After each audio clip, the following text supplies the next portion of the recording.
And as was his custom upon arriving to the Mount of Olives, Jesus led them into a garden called Gethsemane. Jesus said, "Sit here while I go and pray." He took Peter, James, and John with him, and he became deeply troubled and distressed. He told them, "My soul is crushed with grief to the point of death. Stay here and keep watch with me." He went on a little farther and fell to the ground. He prayed that, if it were possible, the awful hour awaiting him might pass him by. "Abba, Father," he cried out, "everything is possible for you. Please take this cup of suffering away from me. Yet I want your will to be done, not mine." Then he returned to the disciples and found them asleep. He said to Peter, "Couldn't you watch with me even 1 hour? Keep watch and pray so that you will not give in to temptation. For the spirit is willing, but the body is weak." Then Jesus left them a second time and prayed, "My Father, if this cup cannot be taken away unless I drink it, your will be done." Then an angel from heaven appeared and strengthened him. When he returned to them again, he found them sleeping, for they couldn't keep their eyes open. So he went to pray a third time, saying the same things again. He prayed more fervently, and he was in such agony of spirit that his sweat fell to the ground like great drops of blood. At last he stood up again and returned to the disciples, only to find them asleep, exhausted from grief. Then he came to the disciples and said, "Go ahead and sleep. Have your rest. But look, the time has come. The Son of Man is betrayed into the hands of sinners. Get up, let's be going.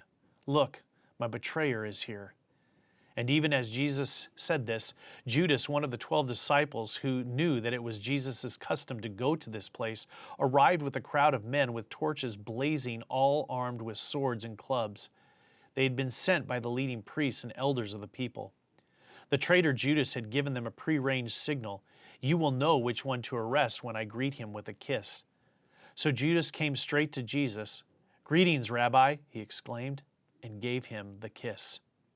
And Jesus said, "Judas, would you betray the Son of Man with a kiss?" Jesus fully realized all that was going to happen to him, so he stepped forward to meet them. "Who are you looking for?" he asked. "Jesus, the Nazarene," they replied. "I am he," Jesus said.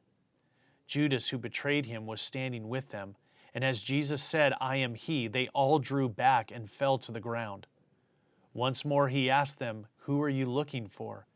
And again they replied, "Jesus the Nazarene."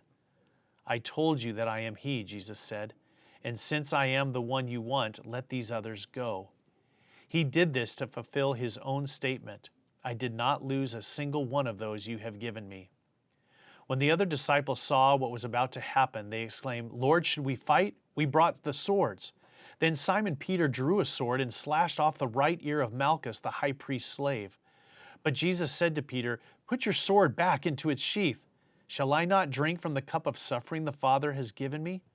And he touched the man's ear and healed him.